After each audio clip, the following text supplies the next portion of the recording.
Salut à vous, bien-aimés dans le Seigneur. Nous vous bénissons de la part de Dieu notre Père, par Jésus-Christ, le seul Seigneur, le seul Sauveur, le Roi des rois, le Seigneur des seigneurs, celui qui est, qui était et qui revient bientôt. Tunawasalimu ndugu wapendwa katika jina la Yesu Kristo kwa niaba ya Mungu ambaye yeye aliyekuwako, atakayekuja na atakayekuwapo, na ambaye ni kuhani mkubwa anayekuja, na ni kwa jina la Yesu Kristo. La grâce vous sont accordée de la part de Dieu notre Père et de la part de notre Seigneur Jésus-Christ. Tumepewa tena neema kutoka Mungu Baba na juu ya Yesu Kristo. Bienvenue à votre émission à la lumière de la parole. Tunawakaribisha tena kwa kipindi kwa mwangaza wa neno la Mungu. La lumière qui éclaire dans les ténèbres. Nuru ambayo inaangaza katika giza. Pour nous donner de l'intelligence. Ili tupatie hekima. Pour nous faire marcher dans les voies du Seigneur. Ili uweze kutembeza katika njia ya Bwana. Pour nous faire comprendre les voies de l'Éternel. Ili uweze kutuelewesha njia ya Bwana. Parce qu'un homme mal informé, kwa sababu mtu ambaye hajafundishwa vizuri, ne peut que mal raisonner.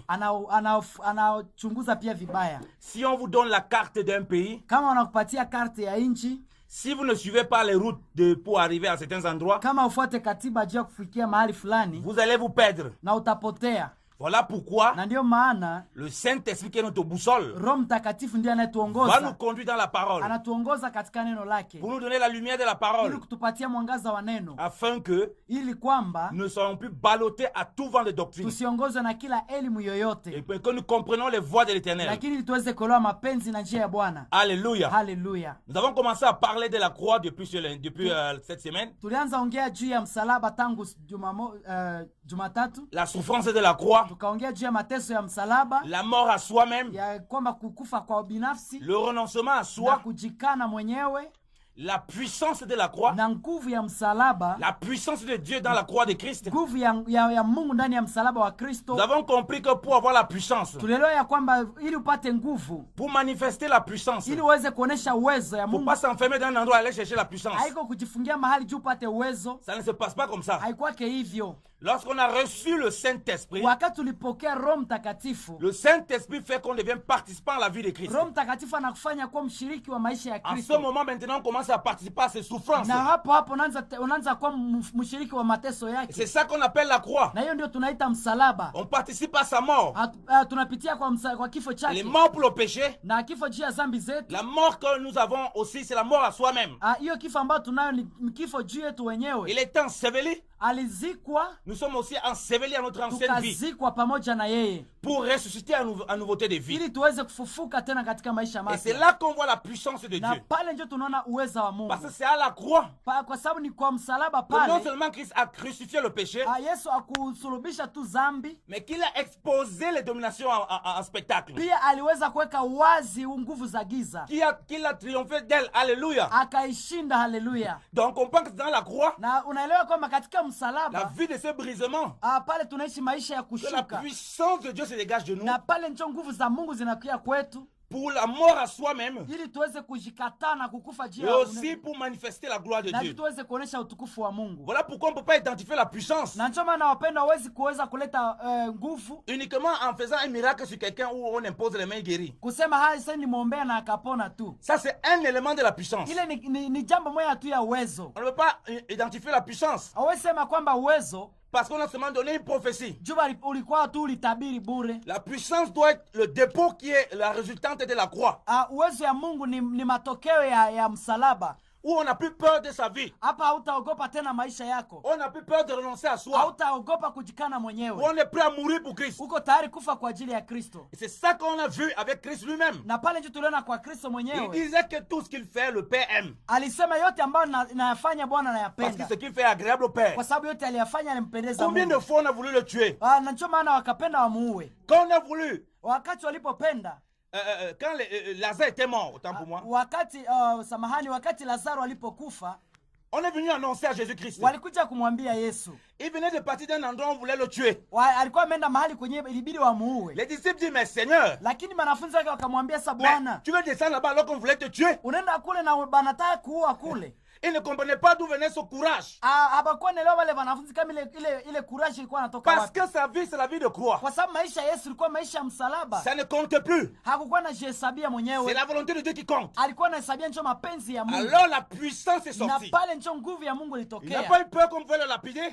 kuogopa gisi wanaweza C'est mtukana. pourquoi devant la tombe de Na Lazare, ndio maana mbele ya kaburi ya il Lazaro pouvait encore manifester la puissance de Dieu. lazima alionyesha tena uweza wa Mungu. Alléluia. Haleluya. Donc c'est uniquement dans la croix Na ndio maana ni kwa msalaba tu où notre vie ne compte plus. pale hatuhesabie tena maisha yetu. On n'a plus peur des hommes. Hatuogopi watu, On hapana. voit la puissance de Dieu Tunaona njo nguvu za qui Mungu nous transforme d'abord nous-mêmes na inatubadilisha kwanza sisi wenyewe et qui sort au travers de nous pour impacter na les autres. inatutokea ili fikia hata wengine. C'est pourquoi on a dit Na ndio maana ilisemeka un kwamba évangile qui nous fait croire qu'on n'aura pas les problèmes. injili ambayo inatuelewesha kwamba hakutakuwa mashida hapa C'est duniani, diabolique. hiyo ni ya kimapepo, C'est les folies. hiyo ni uchawi, ni ujinga. L'évangile de Jésus-Christ, Ya injili ya Yesu Kristo ça ressemble à sa vie exactement. inafanana na maisha yake C'est-à-dire kabisa. que tel qu'il a marché, Na ndio maana nasema kwamba vile alivyotembea tel nous va marcher. na vile hivyo tunatembea. Qui parmi nous, Nani katikati yetu, d'un endroit on voulait le lapider, mahali popote kwenye wanaweza enda kumuua, d'un endroit on voulait le tuer, mahali kwenye wanaweza enda il kumuutesa, est capable d'aller là-bas anaweza kuwa tayari kwenda pale pour faire l'œuvre de Dieu, ili afanye pale kazi ya Mungu, afin que la main de Dieu ili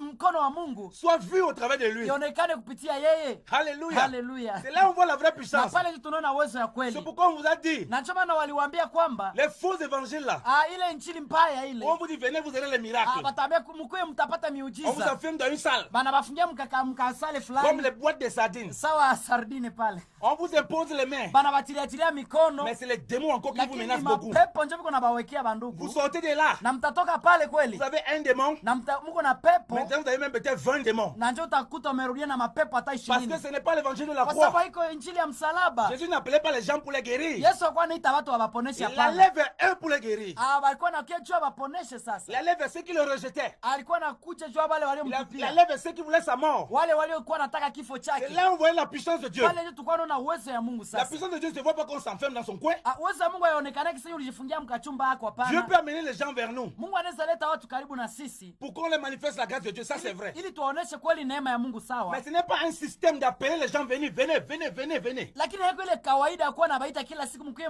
C'est à nous de partir. Ni siye njoo kubaendea. Dans Matthieu 10, Ndani ya Mathayo 10, Jésus dit, c'est lui qui envoie ses disciples vers le peuple. Yesu anasema anatuma wanafunzi wake kwa mataifa. Lisons la parole bien aimée dans le Seigneur. Tusome neno la Bwana wapendwa katika Lisons la Bwana. parole bien aimée dans le Tusome Seigneur. neno la Bwana. Oh, le Seigneur va nous faire du bien. Oh, Bwana atatufanyizia Oh, mema. bien-aimé, la puissance de la croix. Pendwa uwezo ya Nous msalaba. cherchons la puissance. Tunatafuta uwezo. Bien aimé, c'est dans la croix. Oh, ni ndani ya msalaba Ne regardez mpendwa. plus les prophètes. Usiangalie tena Ne manabii. regardez plus les serviteurs de Dieu. Usiangalie tena watumishi ya Mungu. Comprends que tu es participant de cette Elewa ya puissance. kwamba uko mshiriki wa hiyo Et nguvu quand za tu vis la Mungu. croix, Na kama unaishi maisha ya On ne peut msalaba, pas te séduire avec les apparences de apata puissance. kuchanganya tena na kudanganya na mambo ya Rappelez-nous, uwezo. les faux prophètes aussi vont faire des miracles. Elewa kwamba hata na manabii wangu wanafanya miujiza. Donc si vous voulez vous remarquer seulement les miracles, vous allez être séduit. Kama unapenda tuone njoo ujue mtu wa kweli miujiza La utadanganyiwa. seule façon de ne pas être séduit, Hii neno moja ya kujua gisi il faut que nisidanganyiwe. vous soyez dans la croix. Inomba ujue kuwa ndani ya Vous msalaba. vivez la croix. Unaishi maisha ya Et msalaba. quand vous voyez la croix chez ses serviteurs, Wakati unaona msalaba kwa watumishi, quelqu'un qui se dépouille lui-même, wakati mtu anajivua mwenyewe,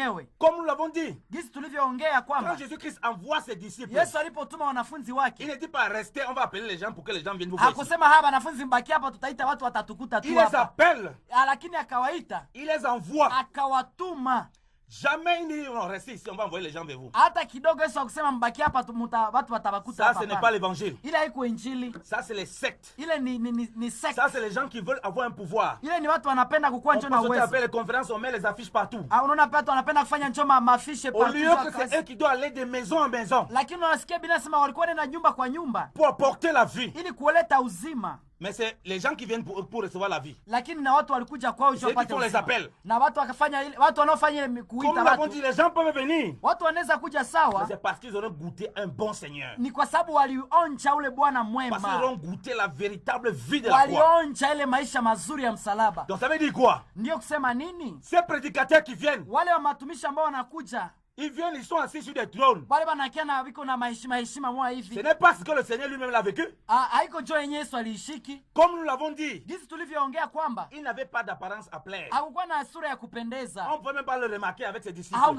Haungeweza kumtofautisha katikati yake na Il était wanafunzi. confondu parmi ses disciples. Yeye na wanafunzi haungemjuaka. Comment on peut donc recevoir quelqu'un qui dit qu'il suit Jésus, qui porte sa croix? Namna gani unasema unapokea mtu mwana anasema naba Mais msalaba. lui, quand il veut faire la conférence, il a un trône. Lakini sasa anakiafanya miujiza anakuwa na heshima moja ya ajabu On a mis sana. un podium pour lui l'élever. Banamtilia na kipodiomo cha ajabu pale Pendant ce temps, mbele. les gens sont en bas. Ingawaje watu biko tu chini Il est pale. assis sur une chaise bien en cuir. Anikala juu ya kidivan pale Pendant mkanisa. ce temps, vous assis, vos fesses vous font mal. Ingawaje nyewe wengine munikala kuhikiti yenyewe na batesa Il y a les kabisa. bouteilles d'eau pour lui donner à boire. Lakini yeko pana himaro nzuri ya kumpatia Pendant ce chakula. temps, le soleil vous chauffe. Ingawaje nyewe majuu iko na batesa njo Il a pale. un endroit bien couvert. Iko njo pale yeye banamfunika bien. Bien aimé, ça c'est de la séduction. Pendwa ile ni Ce kukuchanganya. n'est pas l'évangile de Ile Christ. haiko injili. Ce n'est pas l'évangile de la Ile croix. haiko injili ya Il faut msalaba. se repentir maintenant Inomba de ça. kutubu wapendwa. Repentons-nous et préparons les voies du Tutubu Seigneur. na kutengeneza njia ya Bwana. Aplanissons les sentiers du grand roi. Tengenezeni njia ya Bwana mkubwa hivyo. Jésus-Christ revient Yesu bientôt. Kristo anakuja karibuni. Il revient prendre l'église qui vit dans la croix. Anakuja achukua kanisa ambayo inaishi ndani ya maisha ya Où les msalaba. serviteurs sont comme les brebis. Ile ambayo watumishi nao pia ni kama Parce qu'on makondoo. est d'abord brebis avant toute Kwa chose. sababu kabla yote si wote ni kondoo za Et Bwana. serviteur, c'est une grâce de Christ. Na kwa mtumishi ni neema ya Mungu. Alléluia. Haleluya. Regardez comment il a envoyé ses disciples. Nous sommes Tuangalie dans vile Matthieu 10. alivyotuma wanafunzi katika Mathayo 10. À partir du verset 1. Kuanzia mstari wa kwanza. Il dit, ayant appelé ses 12 disciples, leur donna puissance sur les esprits immondes pour les chasser hors des possédés et pour guérir toutes sortes de maladies et toutes sortes d'infirmités. Akaita kwake wanafunzi 12, akawapa amri juu ya pepo wachafu, kuwafukuza na kuponyesha namna zote za magonjwa na udhaifu. Et c'est ici le nom des 12 apôtres. Na haya ni majina ya mitume 12. Le premier Simon, nommé Pierre, et André son frère, Jacques fils de Zébédée, et Jean son frère. Wa kwanza Simoni anayeitwa Petro na Andrea ndugu yake, Yakobo mwana wa Zebedayo na Yohana ndugu yake. Philippe, Barthélemy, Thomas, Matthieu, le péager, Jacques fils d'Alphée, et Lébé surnommé Thaddée. Filipo na Bartolomayo, Tomasi na Matayo mtoza kodi, Yakobo mwana wa Alufayo na Tadeo. Simon Cananéen et Judas Iscariote qui même le trahit. Simoni Mkanana na Yuda Iskariote aliyemtoa vile vile. Jésus envoie ses 12 et leur commanda en disant, n'allez point vers les gentils et n'entrez point dans aucune ville des Samaritains. Hawa 12 Yesu aliwatuma akawaambia kwamba msiende katikati ya mataifa wala msiingie mji wowote wa Wasamaria. Mais plutôt allez vers les brebis perdues de la maison d'Israël. Lakini zaidi kuendeni kwa kondoo wapotevu wa nyumba ya Israeli. Et quand vous serez partis, na mukikwenda prêchez en disant, muhubiri mukisema, le royaume des cieux est proche. Ufalme wa mbinguni ni karibu. Quand vous serez partis, wakati mtaenda, prêchez en disant, museme hivyo, ma soeur, tu vas te marier. Oh dada utaoa. Quand vous serez là-bas, wakati mtafika pale, prêchez en disant, museme kwamba, ma soeur, c'est l'heure de ta bénédiction. Oh dadangu, hiyo baraka kunakaribia. Quand vous serez là-bas, wakati mtafika pale, prêchez le royaume des cieux. Museme juu ya ufalme wa Mungu mukisema, mon frère, tu vas recevoir une promotion au travail. Kaka utapata cheo ndani ya kazi. Quand vous serez là-bas, wakati mtafika pale, mon frère, kaka, ta délivrance c'est aujourd'hui. Pale utapata délivrance leo. Ça, ce n'est pas l'évangile qui s'est envoyé ses disciples. Yesu alitumaka wanafunzi. Il dit allez prêcher. Alisema ya kwamba mwende sema. En disant, mukisema kwamba, le royaume des cieux est proche. Ufalme wa mbinguni unakaribia. Alléluia. Amen. Il prêchait le royaume des cieux qui est proche. Alikuwa anahubiri ufalme wa Bwana ambao unakaribia. Son royaume de Jésus-Christ. Ufalme wa Yesu Kristo. Donc on comprend que ce n'est pas un royaume sur cette terre. Hii haiko ufalme ya mwanadamu hapa duniani. Il ne duniani. prêchait pas la terre. Hakukuwa anahubiri vya dunia. Il prêchait le ciel. Alikuwa anahubiri mbinguni. Il prêchait la repentance. Alikuwa anahubiri kutubu. Il prêchait la croix. Alikuwa anahubiri msalaba. Pourtant le Seigneur les a donné les miracles. Ingawaje Yesu alikuwa amewapatia miujiza. Avant de parler des miracles, kabla aongee juu ya miujiza, avant de parler de la puissance, kabla aongee juu ya uwezo, il dit prêcher le royaume des cieux est proche. Kwanza ubirini ufalme wa mbinguni gisi nakaribia. Alléluia. Amen. La puissance est la suite, c'est qui les suit. Uwezo ni mambo yenyewe nakuya baadaye. Alléluia. Amen, amen. Il n'a pas dit allez prêcher les pasteurs. Hakusema mwende ubiri ba pastor. Faites des anniversaires de pasteurs comme les chrétiens. Hakusema mwende fanya anniversaire ya pasteur. C'est ce qu'il a dit. Hakusema hiyo. On a confisqué les chrétiens, ils sont devenus les esclaves des serviteurs de Dieu.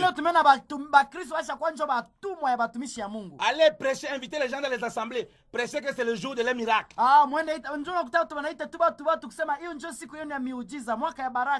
Allez commencer à donner des fausses prophéties. Non, bien aimé. Ce n'est pas ce qu'il a dit.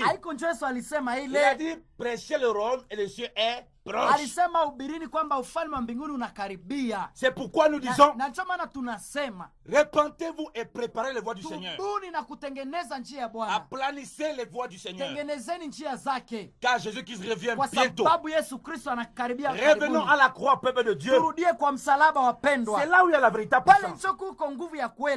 Ses disciples étaient prêts à donner leur vie. Batumishi yake walikuwa tayari kupana uzima Là, wao. on voit la puissance. Pale tu waliona uwezo. Le Seigneur nous a donné la puissance. Yesu aliwapatia uwezo. Mais continuons à lire ce qu'il dit. Lakini tuendelee kusoma yeye anasema. Il dit au verset 8. Anasema mstari 8, guérissez les malades. Ponyeni wagonjwa. Rendez net les lépreux. Osheni wakoma. Ressuscitez les morts. Fufueni wafu. Chassez les démons hors des corps. Toeni pepo wachafu juu wanaoshikwa. Vous l'avez reçu gratuitement. Mulipokea bure.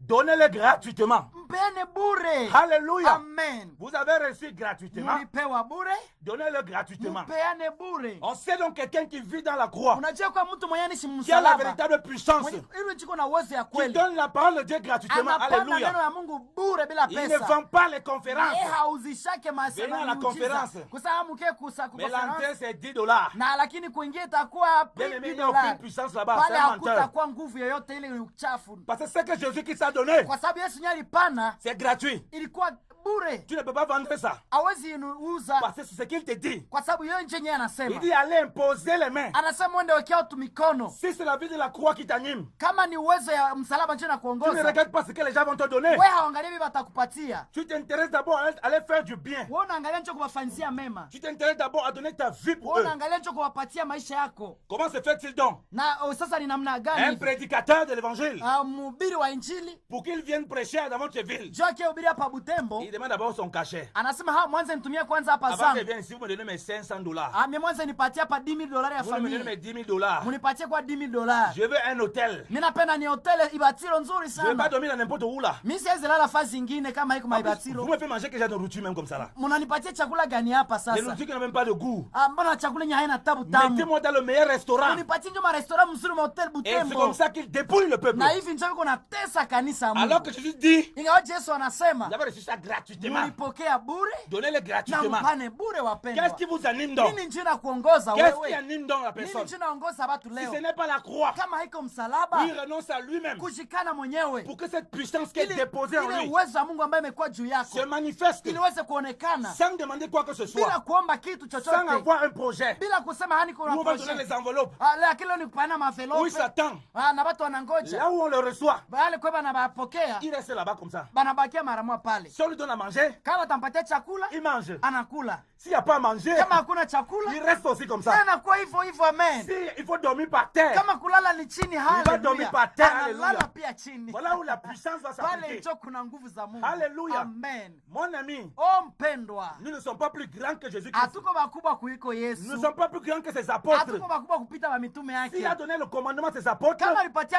amri ba il ne va pas nous mitume, donner notre commandement. haizi tupatie ingine mbali na C'est ile. là on voit si nous sommes morts à nous-mêmes. Na pale ndio tunaangalia kama tumekufa kwa ubinafsi. Parce que les apôtres peuvent dire, oh Seigneur, Kwa sababu mitume angesema na wewe nous Bwana, sommes quand même les apôtres de nami Jésus-Christ. tuko na wewe mitume yako. Avec toutes ces puissances, Na hii nguvu on yote, ne va pas manger n'importe quoi. hatuwezi kula On ne vituruturu, va pas dormir n'importe où. hatuwezi lala partout hivi On va pas faire ça gratuitement. hatuwezi vifanya bure di. On a tout abandonné nos vies avant. Tumeacha Yesu, tumeacha ba J'étais un mitume. pécheur, dit Pierre. Mimi nilikuwa mvuvi J'ai wa abandonné la samaki. poissonnerie, tout Nishaacha ça. ile kuroba masamaki. C'est pas pour devenir pauvre au milieu des Haiko chrétiens. shirikie kuwa mpovre hapa Seigneur, il kwe. faut qu'il les enveloppe. Pale inaomba bapane mavlope Ils ont Yesu obéi di. sans discuter. Lakini baliobei bila kudiskite na Parce chochote. que c'est ça la croix. Kwa sababu ile ndio msalaba. Parce qu'ils ont vu comment le maître vivait. Kwa sababu alikuwa anaona jinsi Yesu alikuwa anaishi. Jésus qui ne s'est pas donné un commandement à quelqu'un. Yesu akupatia amri kwa mtu. Si lui-même il ne vit pas ce commandement, Kama yeye peke kwanza alikuwa hayaishi ile il commandement. vivait simplement. Alikuwa anaishi kwa unyenyekevu. C'est pourquoi d'Ésaïe 53, Na ndio maana Isaya 53 nous avons lu qu'il est dit dans la parole. binasema kwamba alikuwa katika neno. Il n'avait pas d'apparence à plaire. Hakukuwa na sura ya kupendeza.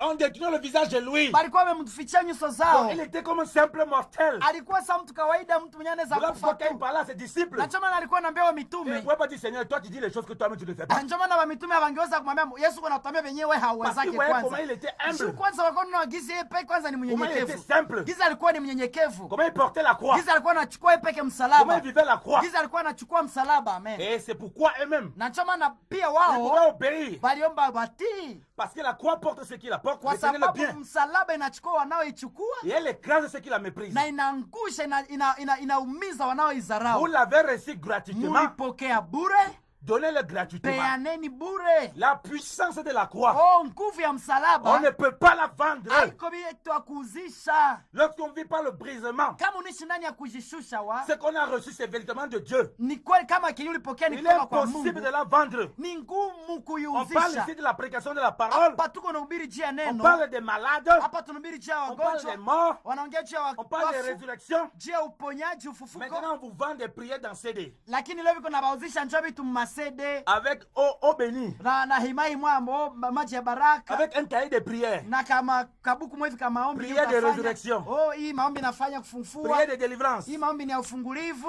On te dit que ça, c'est $5. Hii ni $5. Ça, c'est la sorcellerie. Ile ni buchawi, Ça, c'est la folie. ni bushire. Ce n'est pas la croix. Haiko msalaba. Ici, là, on a dit, Hapa wamesema guérissez les malades. muponyeshe Alors, wagonjwa. si tu fais une prière de guérison, Sasa kama unafanya maombi ya même si uponyaji, tu l'écris dans un document, hata kama uliandika tu ne peux pas kukitabu, vendre ça. hawezi viuzisha. Alléluia. Amen. Si tu fais une prière de résurrection, Kama unafufua bafu, dans les enseignements de résurrection, kama hata ni mafufuko comme nous prêchons la croix pour que vous soyez guéris, jinsi tunahubiri msalaba juu pone, nous ne pouvons pas vendre ça. hatuwezi viuzisha Parce qu'on a reçu gratuitement. kwa sababu tulipewa bure. On va le donner gratuitement. Lazima tupeane bure, Même si on a faim, hata kama tunasikia même si on a njala, des difficultés, hata kama tuko na mashida. Oh, maisha. bien-aimé, Dieu pourvoira nos besoins. Pendwa, Mungu anashughulikia parce maisha qu'on yetu s'attend à lui, kwa sababu tunamtumainia qu'il nous yeye, donne ça gratuitement. kwa sababu anatupatia bure. Il sait qu'on a besoin de certaines choses. Anajua kisi tuko na lazima ya Et il maisha, sait comment il va nous récompenser. anajua kisi atatulipa. Alléluia. Haleluya. Mais ce qu'il attend de nous, Lakini kienda ngoya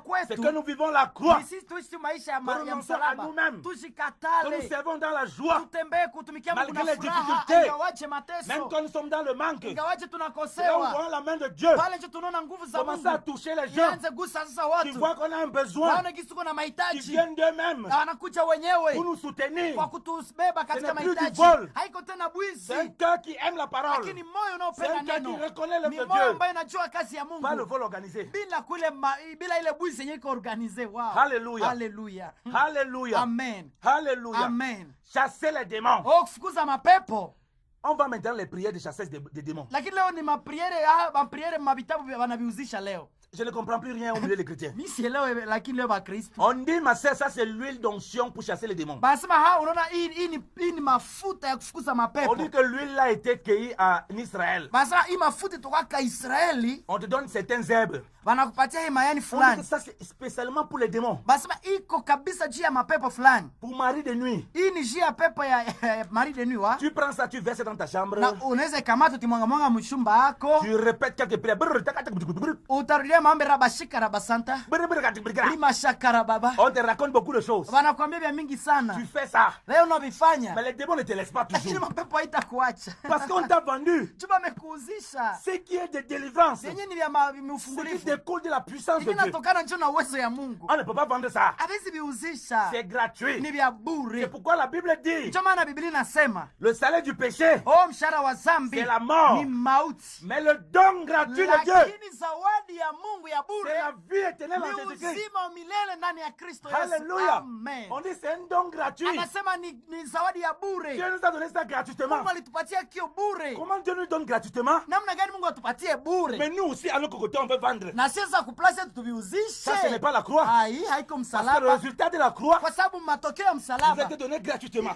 tulipeana bure. C'est pourquoi il y a la puissance du Na salut. pale ndio nguvu ya C'est pour ça wokovu. qu'on a reçu Jésus-Christ. Na pale ndio tulipokea Il Yesu. y a la joie du salut. Tunasikia furaha ya ajabu Il y a ya le bonheur wokovu. du salut. Ai, wema ya On voit wokovu. beaucoup de choses dans nos vies qui Tunaona mambo tombent. ya ajabu iko naangua kwa On maisha voit la yetu. puissance de Dieu qui agit dans nous. Tunaona maisha ya Mungu unatembea kwa maisha Parce yetu. que c'est gratuit. Kwa sababu ilikuwa ya bure. Quand ça commence à être vendu là, Leo vikishaanza là, il uzishiwa, n'y a pas la puissance dedans. pale hakutakuwa uwezo ya Mungu. Parce que quelqu'un qui achète quelque chose, Kwa sababu kama mtu anapenda kupana kitu, il attend des résultats. anangoja kweli matokeo. Si on te vend une bouteille d'huile, Kama nakuuzisha wewe huile d'olive, on dit que ça soigne la fertilité. basema hii inaweza ponesha butasa vya vile. Bien aimé, si après tu dis ça, ça ne soigne pas. Mpendwa, ukishipokea vile Il faut porter haitakuponya. plainte à ces prophètes-là. Inomba kujiinua juu yao. C'est un menteur. Ni muongo. C'est un menteur. Ni muongo. Parce qu'il t'a vendu une potion magique. Kwa sababu amekuja vitu ya Il faut que ça kimapepo. fonctionne. Inomba inaonekana. Ici, ce n'est pas les potions magiques. Hapa haiko mambo ya Ça ushirikina. marche par la foi. Hapa inatembea kwa Ça marche imani. dans la croix. Hapa ni katika Ça msalaba. marche dans la crainte de Dieu. Inatembea katika neno woga wa Donc Bwana. ici, là, si tu ne vis pas la croix, Hapa ni kama hauishi msalaba. même si on vit avec n'importe quel miracle, Hata kama nakiana bimeujiza même si on vit avec gani. n'importe quelle puissance, Hata kama nakiana uwezo on ne gani. pourra rien faire. Hakuna kitafanyika C'est pourquoi chochote. Jésus-Christ, la Bible dit, Na chama na Biblia inasema il allait vers les siens, Yesu alienda juu ya walio wake, mais il ne peut faire de miracles là-bas, lakini hakuweza kufanya pale miujiza parce qu'il était incrédule. kwa sababu alikuwa hawaamini. Mais ce n'est pas le charpentier ici, là.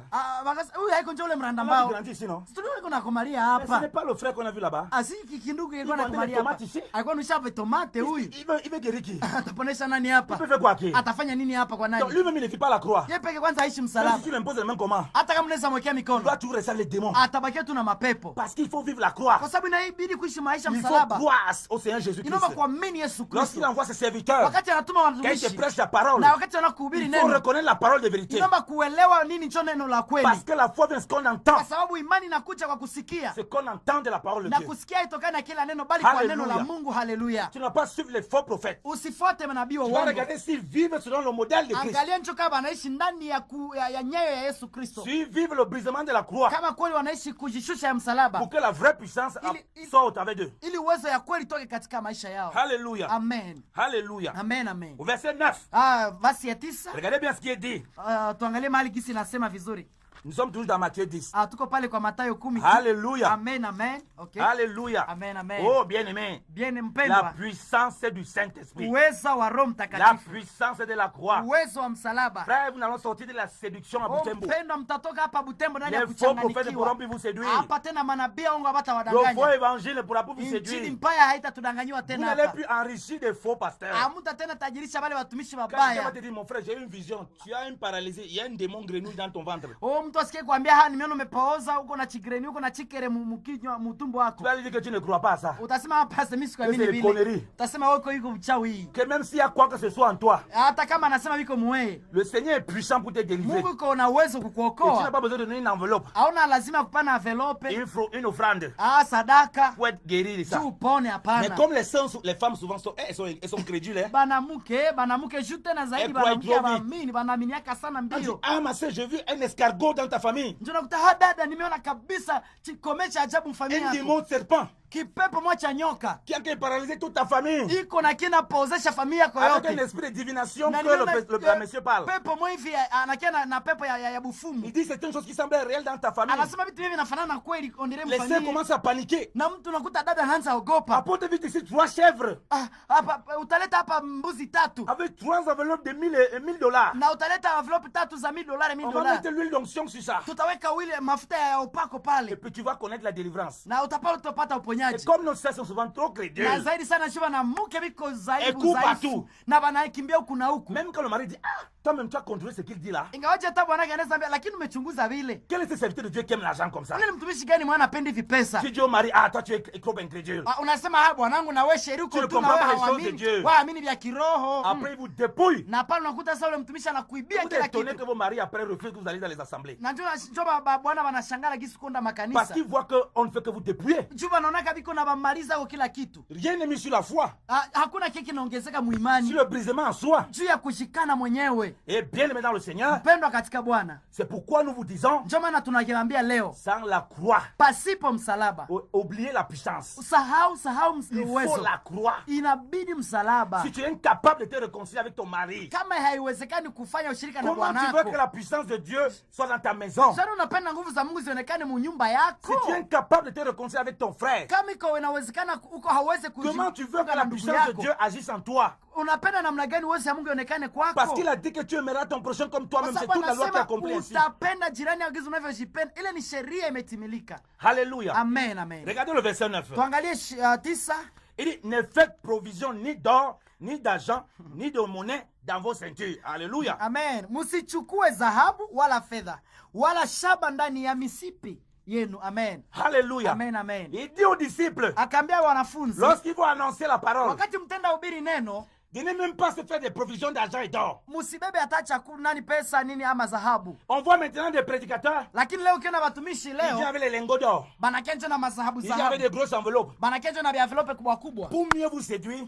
Juu ya kubazofisha Il kweli dit, moi, sana. monsieur, vous avez l'argent. Anasema mimi nilikia kwanza na pesa. Voilà mes enveloppes. Muangalie envelope yangu njoi kwanza. Ce que je vous dis de faire là. Kenye mimi napenda mfanye hapa. De s'aimer là. Ni mupande mbegu. Moi, voici qui sème le premier. Mie kwanza mimi napanda wa kwanza. Et ça influence les chrétiens. Na Wakristo wanachanganikiwa Alors kwanza. que l'enveloppe là, Ingawaje ile envelope, les offrandes là, ile masadaka. c'est lui qui va encore te reprendre ça. Nisaki tu njo tasikula Donc il ne wa. met rien. Ya hata tia hata kitu uone C'est la sasa. pure séduction. Ile njo kabisa seduction yenye Jésus inadanganyisha montre watu. ici, Yesu anaonesha hapa celui wazi. qui vit par la croix, Anasema mwenyewe nishi msalaba. il ne va pas brandir son or. Ye hata inua jina yake. Il ne va pas brandir sa monnaie. Hata leta sadaka yake, Il ne okay. veut pas brandir ses biens. Hata leta mambo yake. Mais il va simplement. Ataenda kwa unyenyekevu wote. Il vient, Anakuja, il commence à monter ses maisons aux États-Unis. anasema niko na nyumba Il pale commence kwanza à monter ses Amerika. voyages aux États-Unis. Nimezunguka kwanza Il commence à makusini. montrer les qualités de costumes qu'il porte. Anaangalia kwanza maveste zenye C'est la pure nazo. séduction. Ile ni Jésus mchanganyiko ne fait mkubwa. provision ni d'or. Yesu anasema msichukue hata dhahabu. Oh, c'est ici les richesses. Hii inangawaji njo pesa. Il njo veut que le utajiri. serviteur soit simple. Yesu anapenda watumishi kuwa Ce n'est pas wanyenyekevu. parce que tu ne peux pas avoir l'or. Haiko juu hauna besoin Il ne veut pas que c'est ça sur ça que tu t'appuies. Yesu hakupenda tukukue tushikamane na vile. Mais que tu t'appuies sur lui. Lakini tushikamane na Que yeye. les chrétiens, quand ils regardent aussi le serviteur de Dieu, Ili watumishi wanapoangalia Wakristo wanapoangalia ils watumishi. commencent pas à convoiter l'or, Banaanza angalia tamaa ya à dhahabu. convoiter les monnaies, Wanatamani pesa. à convoiter l'argent qu'ils ont. Wanatamani fedha walio nayo. Ce n'est pas parce qu'ils ne pouvaient pas avoir cela, Haiko juu hawezi kuyapata. mais c'est pour montrer un exemple de la croix. Lakini juu Alléluia. kuonesha mfano ya msalaba. Amen. Alléluia. Amen, amen. Voilà pourquoi ceux qui viennent avec des titres ronflants et pompeux, Na njoo wale banagaka na majina kubwa kubwa za ajabu. bien aimé, ce n'est pas la croix. Ile haiko msalaba. Ils savent comment ils vont récupérer ça. Banajua gisi ya kuipokea ya kurudilia C'est le tena. trafic d'influence. Ile tu ni mambo ya kuchanganya C'est watu. pour impressionner le peuple, Ni kuchanganya watu. pour mieux le dépouiller. Juu ya kuweza kuwachukulia kila kitu yao. Paul vivait dans la simplicité. Inabidi kuishi ndani ya unyenyekevu.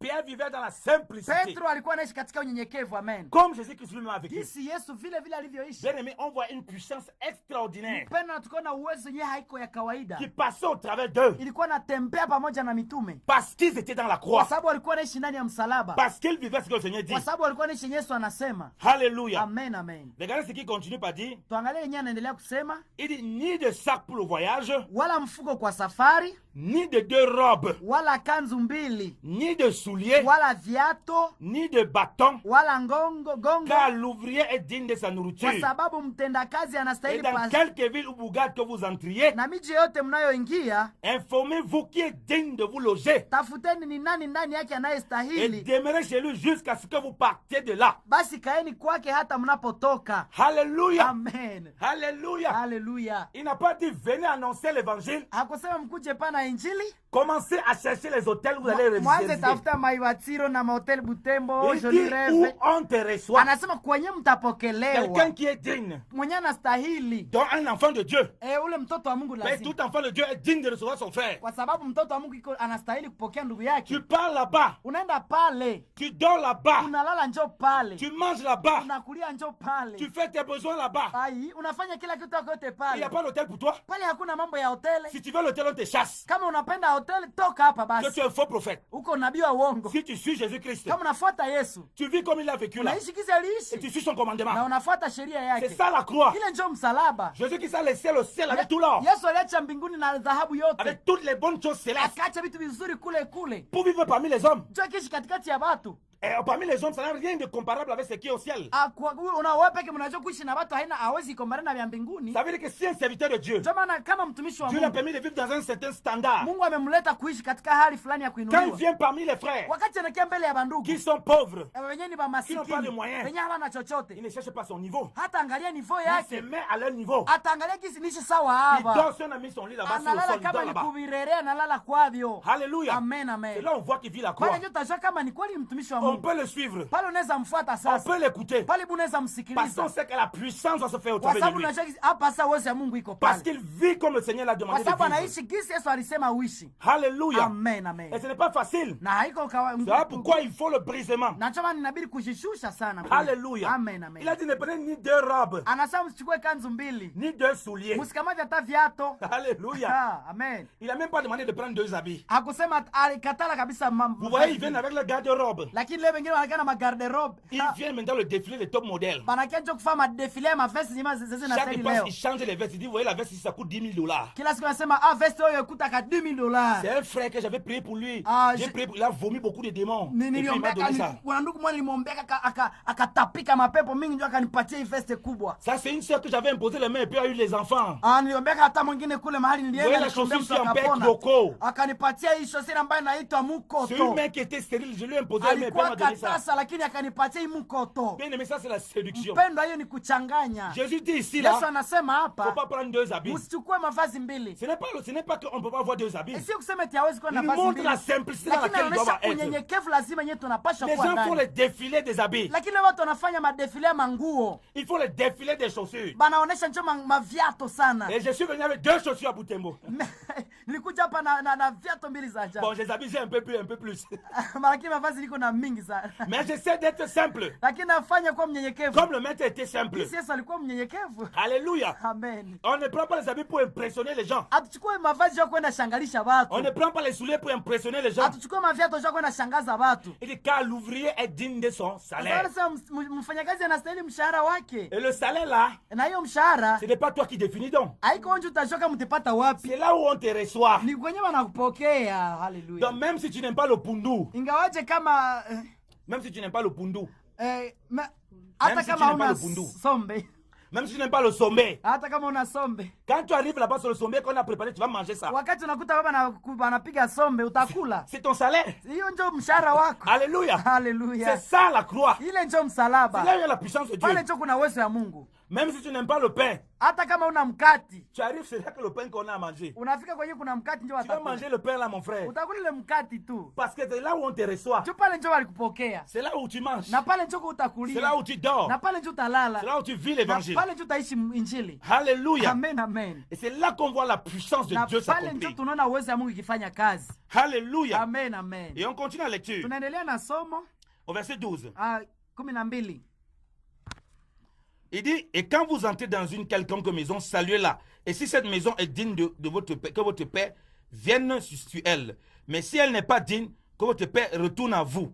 Na wakati mnapoingia nyumba muisalimu, na nyumba istahili ikistahili salama yenu ifikilie, lakini kama haistahili salama yenu irudi kwenu. Et il dit oui, mais lorsque quelqu'un ne vous recevra point et n'écoutera point vos paroles, secouez en partant de cette maison ou de cette ville la poussière de vos pieds. Je vous dis en vérité que ceux du pays de Sodome et Gomorrhe seront traités moins rigoureusement au jour du jugement de cette ville-là. Na mtu yeyote anayewapokea ninyi wala kusikia maneno yenu wakati mnapotoka katika nyumba ile au katika mji ule, kunguteni mavumbi ya miguu yenu. Kwa kweli ninawaambia ninyi, itakuwa kuvumilika kwa Sodomo na Gomora katika siku ya hukumu kuliko mji ule. Alléluia. Amen, amen. Il dit que si la maison nous reçoit, on laisse notre paix. Biblia inasema kama nyumba inatupokea tuache pale amani yetu. Si on ne nous reçoit pas, Kama hawatupokei, ça peut arriver qu'on ne nous reçoit pas. inawezekana basi tupokee kweli. On va jeter le feu. Pale hatutatupa moto. C'est ce qui est dit. Lakini vile nimesema, On va commencer à maudire. pale tuanze balani. On va commencer à dire attention, vous avez touché loin de Pale Dieu. tuanze mmegusa mpaka leo wa On va Mungu. commencer à menacer. Pale tuanze bakosesha amani. On va commencer à faire peur les gens. Pale tuanze baogopesha. Ça, ce n'est pas l'évangile. Ila iko injili. Les gens qui font comme ça, ils n'ont aucune puissance. Lakini bale banafaa vile habana N'aie nguvu pas yoyote. peur d'eux. Biblia inasema msiogope. Car la malédiction sans cause Kwa est sababu sans effet. laana pasipo sababu haina fanaka. Alléluia. Amen, amen. Il dit que le serviteur de Dieu, Anasema mtumishi wa Mungu qui est véritablement envoyé, ambaye alitumwa kweli kweli, lorsqu'on empêche qu'il rentre quelque part, wakati anaingia mahali popote, il secoue seulement la poussière de ses pieds. wanapomkatana anasema mimi Il part. anaenda peke yake kwa pole. Le châtiment de ces personnes, c'est Dieu qui va le juger. Kama ni hukumu ya wale, ni Mungu peke yake Il se remet au Seigneur. Yanajitoa kwa Bwana. Voilà un homme qui vit la croix. Yule mtu ambaye anaishi On msalaba. ne va pas toujours l'accepter. l'accepter. Hawatampokea tu. On va pas toujours accepter la puissance qui va avec lui. Hawatapokea tu uwezo ambao iko na On yeye. va pas toujours l'aimer. Hawatampenda tu. On va le rejeter. Batamtupilia. Mais il ne va pas rendre le mal par le mal. Lakini hatarudisha mabaya kwa Et mabaya. l'un des signes de quelqu'un qui vit la croix pour vivre la puissance, Na yenyewe inaonyesha gisi mtu anaishi uwezo wa c'est msalaba. jamais quelqu'un qui rend le mal par le mal. Ni ule mwenyewe anaishi Il ne va pas profiter parce qu'on le rejette Haizi sema juba amenitupilia. pour commencer à diaboliser les gens. Aanza sema watu nyinyi baba Pour commencer à envoyer le feu sur les gens. Aanza batupia ile mpokea moto. Lorsque Jésus, on voulait l'empêcher de passer par la Samarie, Yesu wakati walimkataza kuingia les Msamaria, disciples ont dit, wanafunzi wake wakasema, mais Seigneur, tu ne veux pas qu'on... Laisse Seigneur, on va envoyer le feu comme Élie là. Yesu, sio tutume moto gisi Elia Ça va alitumaka. consumer ces personnes-là. Shome hapa watu wote Là, hapa. on va traverser. Na pale tutapita. Il y a beaucoup qui sont animés de ce genre d'esprit. Watu mingi biko na ile roho mbaya. Voilà pourquoi dans vos prières, Na ndio unakuta leo maombi ya watu vous mingi. priez depuis ces prières-là. Watu wanaomba ile Rien sana. ne change dans vos vies. Mambo haifanyikane. Parce que vous ne comprenez pas que vous devez supporter le tort. Kwa sababu haujui gisi inabidi Et c'est en cela que la kuvumilia. puissance de Dieu va se Na manifester. ndio uwezo wa Mungu ionekane. Le feu, le feu, Ah, le feu, moto, le feu, pokea le feu. moto, pokea moto, moto. Tellement tu as envoyé le feu sur les gens. Na gisi cha tupia watu hivi moto. Ça a commencé à te brûler toi-même. Sasa wewe uko na choma kila siku Donc vile. fais attention au feu que tu envoies sur les gens. Angalisho kwa moto unatumia watu Ça va wewe. toi-même te brûler. Itakuchoma wewe kwanza. Vis la croix. Ishi njoo Tu veux msalaba. voir la puissance de Dieu? Unapenda one uwezo ya Mungu. Vis dans la Ishi simplicité. ndani ya kujishusha. Si on te repousse quelque Kama part, wanakukataa nafasi rends grâce yoyote. à Dieu et puis secoue la poussière, tu pars. Na uende zako. Tu n'as aucun compte à rendre à ces personnes. Hauna mambo ya kuwahukumu na Laisse kuwaomba. Dieu faire ton jugement. Acha Mungu akuletee hukumu yako. Laisse Dieu faire ton palabre. Acha Mungu yeye peke C'est lui qui akushughulikie. va démontrer que tu as la véritable puissance en Mungu ndio toi. atakutetea kama uko tu mtumishi wake. C'est lui qui hakika. va démontrer que tu es un véritable serviteur de Dieu. Mungu atakujulisha kama kweli ni Et mtumishi qui va wake. confondre l'ennemi. Na pale Mungu atachanganya maadui. Alléluia. Amen, amen. Alléluia. Amen, amen. Alléluia. Haleluya. Il dit ceci au verset 16. Anasema hivi 16. Voici, je vous envoie comme des brebis au milieu des loups. Soyez donc prudents comme des serpents et simples comme des colombes. Alléluia. Tazameni na watuma ninyi kama kondoo katikati ya imbwa mwitu, muwe wa basi wenye akili kama nyoka na wapole kama njiwa. Alléluia. Amen, amen. Il nous dit qu'il nous envoie comme des brebis au milieu des loups. Anasema natuma kama kondoo katikati ya simba. Vous comprenez pourquoi on dit la croix? Mnajua kwamba hapa sasa gizi nasema juu ya Une msalaba. brebis au milieu de loup n'a aucune âme pour se défendre physiquement avec le loup. Nyoka kondoo jitetee mbele ya imbwa mwitu, ni kugumu Le kujitetea. loup est féroce. Imbwa mwitu iko nguvu. Le loup est puissant physiquement. Imbwa mwitu iko na nguvu kimwili. La seule chose que la brebis a, Lakini kimoja kenye kondoo iko c'est la nacho. puissance du Seigneur qui va avec elle. Uwezo peke yake ya Mungu ndio Et inatembea cette na yeye. puissance de la croix. Na ile uwezo ya msalaba. Donc la brebis ne peut pas compter sur ses moyens. Kwa hivi kondoo hizi angalia vyenye na beba. Imaginez-vous une brebis et un loup en face. Wewe peke chunguza kondolo na simba kwa mfano. Le loup a des dents très tranchants. Simba iko na meno ngumu ile ngazi. La brebis n'a aucune chance de pouvoir combattre avec le loup. Lakini kondolo haina hata jambo moja inaweza simama mbele ya Comment on simba. peut nous envoyer donc comme des brebis au milieu des loups? Haenjo sasa Mungu anaweza tuma sama kondolo kwenye On masimba. comprend que si on ne vit pas la croix, Utaelewa kisi kama uishi msalaba, si on ne vit pas le brisement, kama uishi kujishusha, les loups vont nous dévorer. masimba zitakukula. Et parmi ces loups, Na hii zile mbwa mwitu il y a les faux prophètes. kuko manabii ya uongo. Jésus a dit les faux prophètes viennent en habit de brebis, alors dedans ce sont des loups. Yesu alisema manabii wa uongo wanakuja kama kondoo nje, lakini ndani ni mbwa mwitu. Si nous ne vivions pas l'attachement au Seigneur, Kama haujiunge na Yesu, le renoncement à soi, kujikana pour vivre la véritable puissance de ili Dieu, uweze kuishi uwezo ya Mungu wa ils kweli, peuvent nous séduire inaweza tutenga sasa na pour nous entraîner kutuchanganya dans des bêtises, ili tulete katika njia pour isiyofaa, nous égarer de notre Dieu. tutenga na Mungu wetu. Voilà pourquoi on va dire, Na ndio maana wanasema si ce n'est pas l'évangile du renoncement à soi, kama iko injili ya kujikana dans mwenyewe, lequel vous devez trouver la puissance et la grâce de Dieu, pale mahali tunapata uwezo na neema ya Mungu. faites attention aux miracles que vous voyez. Angalisho kwa miujiza yenyewe unaona leo, Faites attention aux puissances qu'on vous montre. angalisho kwa ile mauwezo hivi Ça nabaonesha, peut être des puissantes séductions inaweza kuwa ni uwezo kutokana na mapepo pour vous amener dans les choses du malin. juu ya kuleta ndani ya shetani mambo ya Et cette shetani. brebis va donc souffrir au milieu des loups. Na njoo nakuta leo bakondoo za Mungu Voilà pourquoi on vous dit que la katikati yao. souffrance, vous ne pouvez pas l'esquiver. Na njoo nakuta Biblia inasema gizi hawezi kwepa mateso. La preuve, Jésus dit lui-même, lisons la Bible, Yesu anasema hivi kwa kuhakikisha il dit ceci au verset 17, kwa 17. et donnez-vous garde des hommes, car ils vous livreront au consistoire et vous fouetteront dans leur synagogue. Hey, lakini angalieni kwa maneno ya watu, kwa maana watawapeleka ninyi mbele ya mabaraza na katikati ya masunagogi yao watawapiga ninyi. Alléluia. Amen. Voilà les gens à qui on a dit, On vous donne toute la puissance. Na wale ndio walisema sasa wanawapatia uwezo wote. On dit qu'ils vont aller au milieu des bêtes, ils seront comme des brebis au milieu des loups. Wanasema tutakuwa kama kondoo katikati ya zile simba. On dit qu'on va les arrêter pour les faire fouetter par les dirigeants même. Banasema batawapiga hata na wale pour les faire fouetter dans les synagogues. Batawapiga ndani ya makanisa yao. C'est ce que Pierre et Jean ont reçu. Na ndio yenye Petro na Yohana walipokea. Mais comment on a les prophètes aujourd'hui? Lakini ona leo watumishi ya leo manabii. Pour venir prêcher l'évangile. Jua kihubiri injili. C'est la fanfare et la main qui le permet de rentrer sur le podium. Ni mangunga na mangunga ndio zinamtosha kumberi mpaka sijue wapi. Ça c'est contradictoire avec ce que Jésus Christ dit ici. Iko tofauti na neno ya Mungu. On ne peut pas l'accepter. Hatuwezi kubali vya vile. Comment se fait-il que c'est encore la main qui le porte? On le porte sur une chaise, on monte avec lui pour le mettre sur le pupitre. Namna gani sasa inaomba kumbebea mabiblia na kumpeleka pale kwenye mazabahu? Ça c'est un non-sens. Hiyo ni haina maana. Jésus dit qu'on va vous arrêter, on va vous fouetter. Yesu anasema batamapiga na on va pas aimer votre message. Hawatapenda on va vous rejeter. Batabakataa. Si d'autres personnes vont accepter votre message, kama watu watapokea ujumbe wenu, d'autres ne vont pas l'accepter. Wengine hawatayapokea. Mais vous allez souffrir la croix. Lakini mtateseka msalaba. Est-ce que les disciples ont dit non non non Seigneur, on veut pas de fouet? Je walisema hapana baba hatupendi mafimbo hapana baba. Ils ont accepté toute la parole du Seigneur. Lakini waliitika yote na wakasema amina. C'est pourquoi on dit que la croix se passe par les difficultés. Najua wanasema msalaba inapita mu mateso. C'est là où tu vois la puissance de Dieu. Pale ndio tunaona uwezo ya Mungu. Lorsqu'on est sûr que toi rien ne peut plus se faire pour toi. Wakati wanasema hiyo haiwezi hakuna chochote kinaweza fanyika na yeye. On voit comment Dieu t'élève puissamment. Wanaona nguvu za Mungu zikikuinua pamoja. On voit comment Dieu t'utilise pour guérir les malades. Jinsi Mungu anakutumikisha cha kuponya wagonjwa. Je me rappelle l'histoire d'un frère. Nakumbuka mtu mmoja ndugu yangu qui avait cru à l'évangile. Aliamini injili. Son papa avait mis des personnes, son papa voulait qu'il renonce à l'évangile. Baba yake alikuwa anapenda achane na ile injili. Qu'il renonce à Christ. Akatae Yesu. Il a dit à son papa, il peut pas renoncer à Jésus-Christ. Yeye akasema mie siwezi acha Yesu. Jésus-Christ que j'ai vu là, il est trop bon. Ule Yesu mwenye nimekutana ni mwema. Son papa est allé voir des personnes pour le conseiller un endroit, pour le tabasser, pour le piquer pour qu'il meure. Baba yake katafuta watu wampige shule maramule mtoto akufe. On l'a tabassé presque à mort. Balimpiga mpaka karibu kufa. On l'a piqué presque à mort. Balimpiga karibu kufa. Son papa était sûr que quand il devait revenir, baba yake alijua kisi s'il parvient à vivre, narudi kuishi, il devait avoir peur de revenir à Christ. Lazima ataogopa kukuya kwa Yesu tena. Il croyait d'abord qu'il va mourir. Lazima la kwanza aliamini kama atakufa. Parce que les gens qui l'ont bastonné, kwa sababu watu waliompiga l'ont prévenu par rapport à Jésus. Balimkataza kabisa mambo. Il parlait comme des gens qui sont possédés. Balikuwa nasema sababu tuko na mapepo. Alors que son papa qui avait organisé. Ingawaje ni babake tu alipanga. Parce qu'il était le seul fils de son père. Kwa sababu alikuwa mwana pekee wa baba yake. Il était l'héritier des biens. Alikuwa mrithi wa baba yake. Le père ne voulait pas un héritier chrétien. Baba yake alikuwa anapenda mrithi Mkristo. Il a dit il faut renoncer à ton Jésus là. Akasema katala kwanza ule Yesu. Donc le gars il n'est pas mort. Ule mwanaume hakukufa.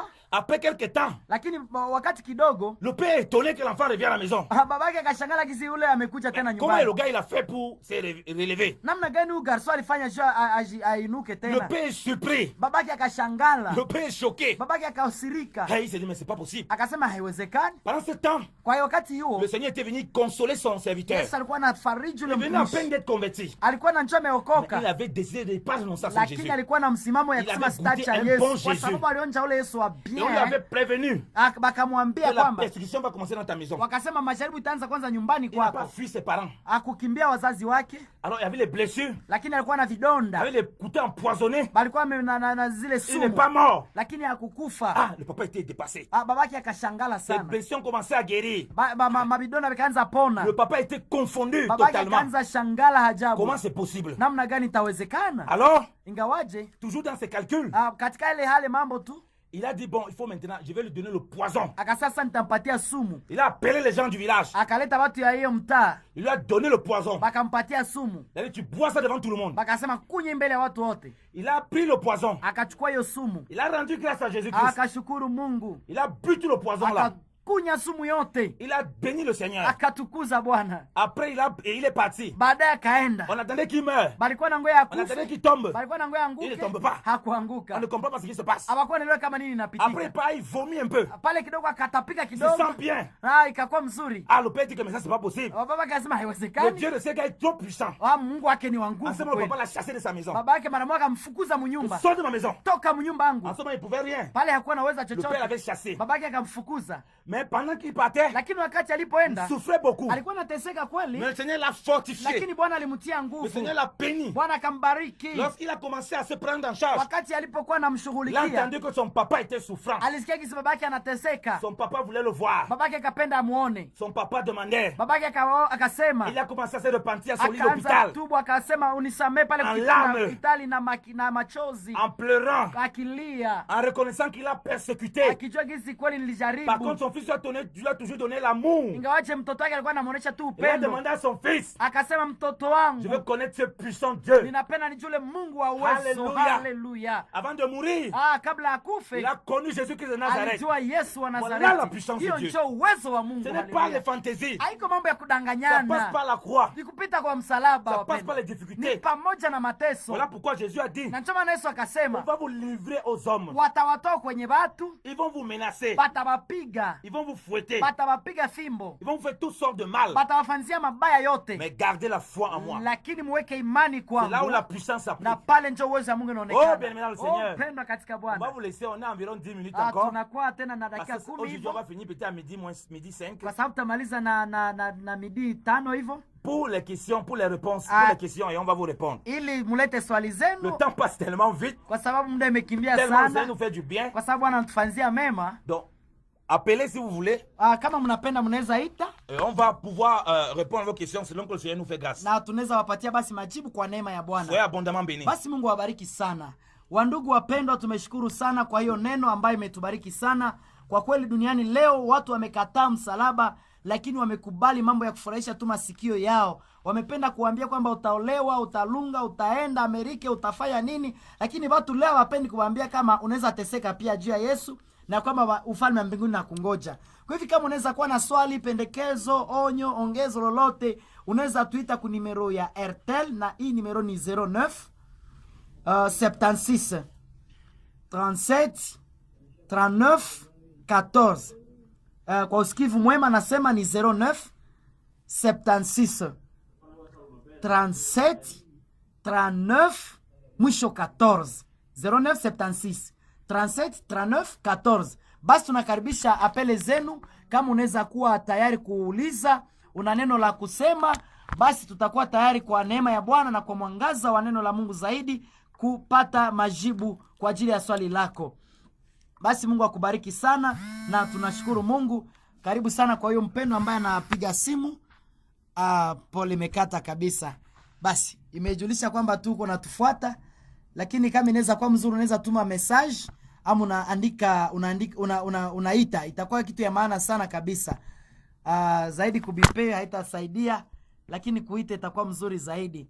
Inaweza wezekana hauna sahihi credit anani o inite, unaweza piga baadaye, kwa sababu hiyo numero iko tayari saa yoyote kabisa, hata mchana yote, wakati wowote. Unaweza kuwa na jambo la kupenda uongozwe, unaweza ita kabisa. Tuko ile numero ya 0976 37 39 14. Tuko tayari vraiment pamoja na neema ya Mungu kusaidiana juu ya maisha ya kwenda mbinguni. Regardez ce que Jésus dit au verset 18. Lakini tukiendelea kusema, mwangalie kwa hiyo verse ya 19. Il dit, vous serez menés devant les gouverneurs Akasema mtaletwa mbele ya malibwani et même devant les rois à cause de moi, na mbele ya wafalme juu yangu, pour leur rendre témoignage de moi, de même qu'aux nations. ili muwashuhudie kwa mambo haya. Mais quand on vous livrera, ne soyez point en peine Na wakati watakapowatoa de ce msishangae que vous aurez à dire, mkusema tutasema nini, ni comment vous parlerez, namna gani mtasema, parce qu'il vous sera donné en ce kwa moment même sababu hapo mtapewa neno de ce que vous aurez à dire. ya mambo ambayo Alléluia. mtasema. Haleluya, Alléluia. amen, amen. Donc on sera livré même devant les nations, Pendo tutapelekwa mbele ya devant mataifa, les gouverneurs. mbele ya waliwali. Nous recevons parfois des menaces de mort, bien aimés. Tutapata hata mapigo ya kupenda Nous recevons parfois kutua, beaucoup d'insultes. tunatukanwa sana, Mais nous devons bénir ceux qui nous maudissent. lakini tubariki C'est wanaotulaani. ça la croix. Ile njo kuba msalaba. Et on ne vend pas l'œuvre de la croix. Abauzishake kazi On ya ne vend pas les msalaba, miracles. abauzishake On ne vend pas les prédications. abauzishake mahubiri, On ne vend pas les guérisons. abauzishake On mauponyaji, ne vend pas la puissance de Dieu. abauzishake hata manyimbo na uwezo Parce ya que si nous Mungu. sommes capables de parler, Kama tuko na uwezo ya c'est kusema, aussi la puissance de Dieu qui nous hiyo ni accompagne. uwezo ya Mungu ndio natubeba À la kusema. Pentecôte, Kwa hiyo siku ya Pentekoste Pierre n'a imposé les mains à personne. Petro hakuwekea mtu mikono, Il a parlé simplement. alisema bure tu, Plus de 3000 personnes ont été converties. na watu 3,000 wakaokoka, Parce qu'il y avait la puissance kwa dans la sababu parole. kulikuwa uwezo ya neno la Ils étaient Mungu. prêts à donner leur vie. Walikuwa tayari kupana Ils uzima étaient prêts à wao, souffrir ce qu'on dit là. walikuwa tayari kuteseka Les gens kabisa. disent miracle, miracle, miracle, Watu miracle. wakasema miujiza, miujiza, miujiza, Mais personne ne veut suivre le renoncement à soi. lakini watu hawakupenda kuishi maisha ya kujikana. Miracle, miracle, miracle. Tufate miujiza, miujiza, Mais les miujiza. prédicateurs sont de plus en plus riches. Na tunakuta leo watumishi wamekuwa matajiri sana. Les brebis sont de plus en plus pauvres. Sasa leo bakondoo Bakristo ni masikini mwa kiwango ya Ça ajabu. n'a pas de sens. Ila ina maana wapendwa. Les gens disent miracle, miracle, miracle, Oh, miracle. miujiza. Lorsqu'il y a un petit problème, Kama kuna kashida tu kamoya, les bergers fuient, abandonnent les brebis. kwanza pasera kujua kwa kwanza kukukwepa na kukuacha. Lorsqu'on dit il faut venir au Nord Kivu, Wakati wanasema tuende Nord Kivu, ils disent qu'il y a des rebelles là-bas. lazima kule kuko vita. Moi, je n'ai pas envie qu'on me tue. Mimi sipendi baende niuya kule. Ils pensent à leur propre vie. Banawaza njoo kumaisha hapo kule Kinshasa. Ils ne pensent pas à la vie des brebis. Abawaza njoo kutaifa ya Mungu badi. Dans l'église primitive, Katika kanisa ile la il kwanza, y a eu une grande tribulation. kulikuwa majaribu ya ajabu. Étienne, quand il est mort, on l'a tué. Stefano wakati walimuua, Les autres disciples sont répandus dans les villes. abatumishi wengine ba mitume balienda Mais mbali les na mbali. apôtres sont restés. Alléluia. Lakini batumitume balibakia pale. Les faux prophètes qu'on a aujourd'hui. Lakini leo nabii Lorsqu'il y a une leo, petite tribulation, wakati unakiaka majaribu kadogo, ils abandonnent les brebis. banakimbia Ils disent non, bakwanza. chacun se sauve. Banasema sauf qui peut.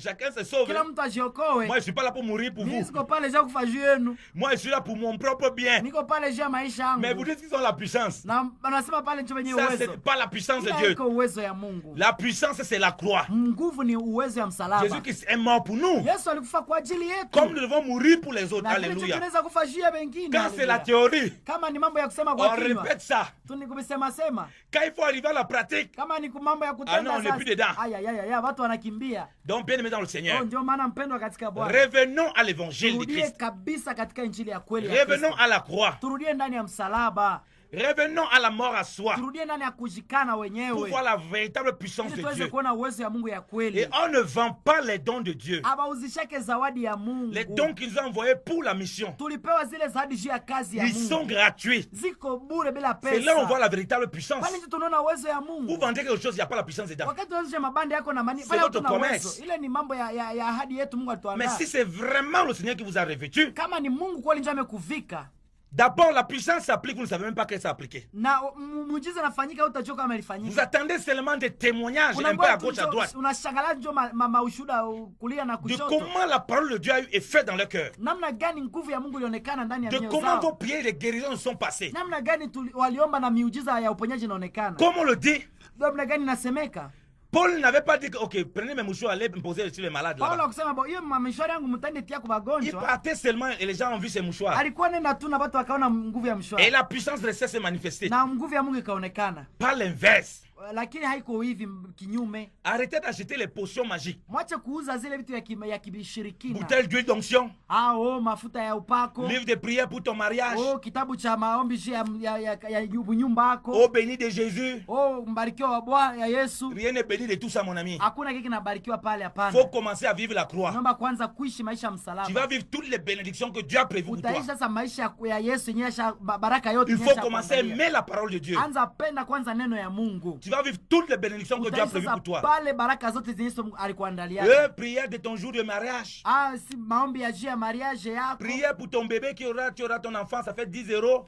Kuomba juu ya mtoto wako itabidi $100. 10 dollars. Yeo $10. 20 dollars. $20. Tout ça, c'est la fausseté. Ile yote ni maongo. Ce n'est pas poussé par le Saint-Esprit. Haiko yenyewe nasukumiwa na roho ya Mungu. Ce sont des voleurs. Bale ni badanganyifu Jésus a chassé les voleurs dans le temple. Yesu alifukuzaka bamwizi ndani ya Si kanisa. quelqu'un va vous apporter ce qu'on a vu là, Kama mtu amewaletea mambo yetu tumeona hapa. la puissance de Dieu Uweza wa Mungu pour guérir, pour rétablir, pour restaurer, ja kuponya, ja la kurejesha. parole de Dieu, Neno la Mungu il doit vous ramener au royaume de Dieu. inakuleta katika ufalme wa Il ne doit pas Mungu. vous ramener aux choses de la terre. Haitakuleta vitu vya dunia, hapana. Et quand il vous ramène aux choses de Dieu, Na kama inakuleta kwa vitu il ya vous Mungu, apprend à vivre par la foi, inakufanya kuishi katika imani, à vivre la croix, ya kuishi à msalaba, vivre le dépouillement. ya kuishi kujikana. Et vous voyez la main de Dieu de façon Na extraordinaire. pale ndio tuna uwezo ya Mungu kinyume Cessez kiwango de ya vous laisser ajabu. séduire. Mwache kujichanganya na watu. Si un prédicateur vous dit, donne ici l'enveloppe, Kama mtumishi anakuambia leta envelope avant que je ne prie pour toi, ili kabla nikuombee, il faut lui demander, il vous montre dans la parole de Dieu.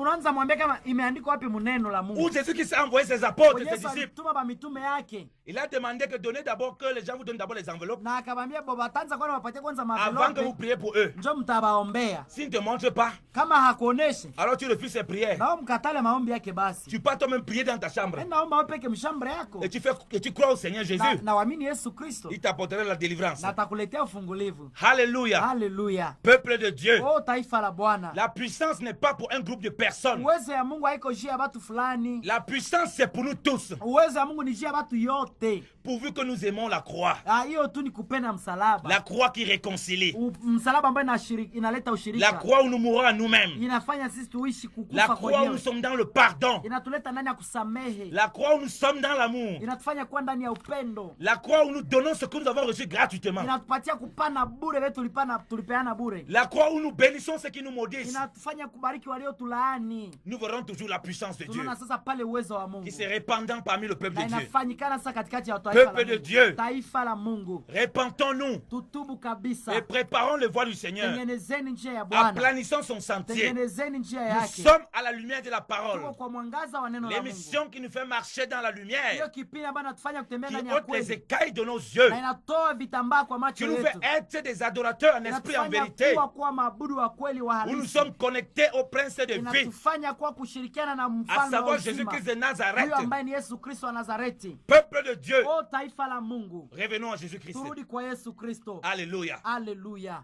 Basi wapendwa, Mungu wabariki sana tena mchana wa leo. Na nimependa niwapatie program ya radio wakati tuko hapa kila siku yote kabisa mpaka 2 semaines iishe, kuanzia 11h juste mpaka 12h juste. Inaweza kuwa yenyiko ya maana sana kuita wapendwa, kuambia vraiment kwa kipindi ya parole de Dieu kuanzia 11h mpaka 12h, na itakuwa ya maana kabisa na Mungu atazidi kuwabariki. Kuna ujumbe mmoja ambao nimepewa hapa na mpendwa ambaye anasema ya kwamba pole sana ndugu. Anasema sina unité lakini nilipenda mafunzo yenu. Il n'est pas de crédit, il n'a pas des unités, mais en tout cas il est béni par la parole. Alléluia, que le Seigneur te bénisse mon frère. Mungu akubariki mpendwa. Mungu akubariki sana kabisa.